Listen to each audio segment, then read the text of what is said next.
Minsan sa buhay, hindi natin maiiwasang maligaw, lalo pat samot-sari ang pagsubok na ibinabato sa atin, which is all part of the process. Kaya if you feel that you're lost, napapagod, or feeling mo burnt out ka na, take a few steps back.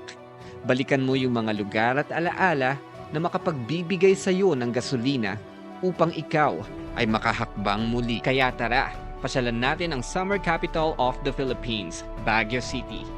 Dito ako lumaki. Well, not exactly in Baguio City, but sa kalapit niyang municipality called La Trinidad Benguet. Doon ako unang natutong gumapang, humakbang, lumakad, madapa ng paulit-ulit, at natutong lumaban.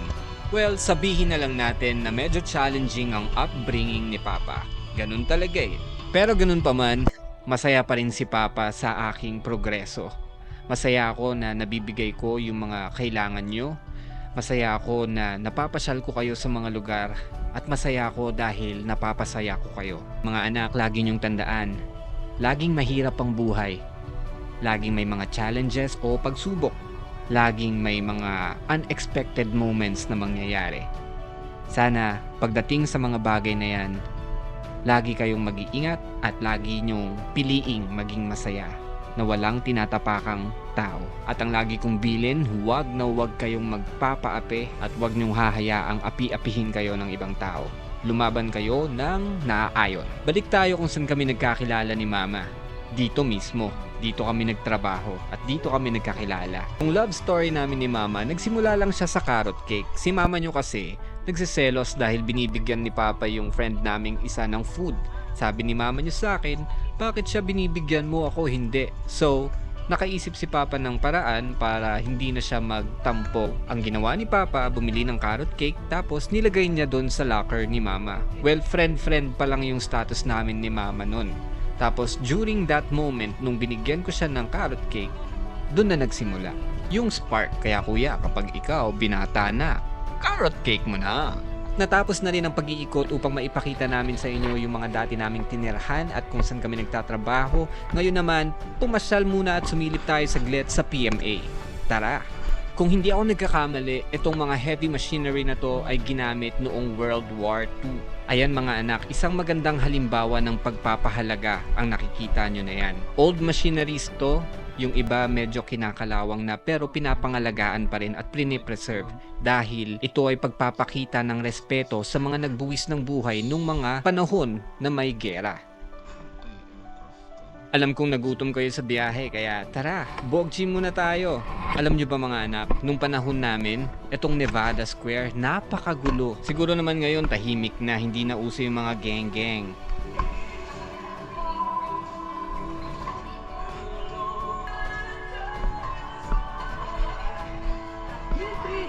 Siyempre matapos dumighay, pahinga ang next. At walang ibang magandang puntahan kundi itong The Valley Point. Kita mo naman, mapapasabi ka talaga ng what? The fog. Ito yung nakakamiss sa Baguio. Yung mga fog, yung klima. Ayan, napakalamig. Sarap magkape at magcuddle. Hinding-hindi papayag ang mga kids na ganun lang. Punong-puno pa rin sila ng energy. Kaya, ayan, talon dito, talon doon. Habang kami ni Mama, bagsak na. Pagod na kami. Hindi pa rin sila maubusan ng energy. Heto si Kuya at nagaya ng airsoft at archery. Gusto niyo daw itest.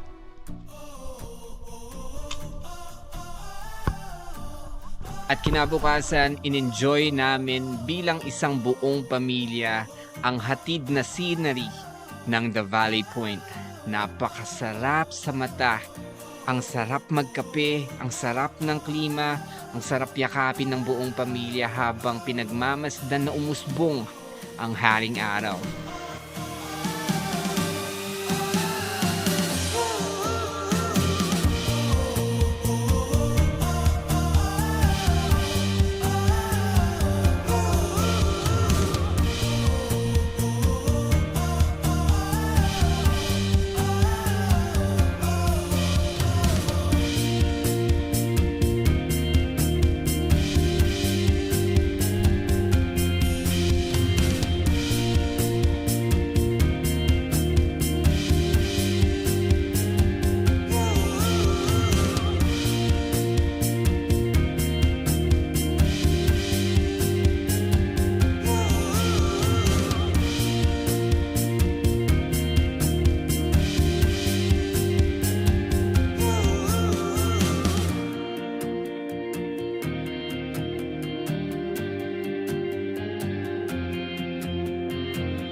Ayan mga anak, sana nagustuhan nyo at na-enjoy nyo ang Baguio pasyal natin. Huwag kayong mag-alala dahil marami pa tayong papasyalang lugar at marami pa tayong kwentong bubuuhin. Sana kayo rin magkaroon kayo ng kwentong Baguio.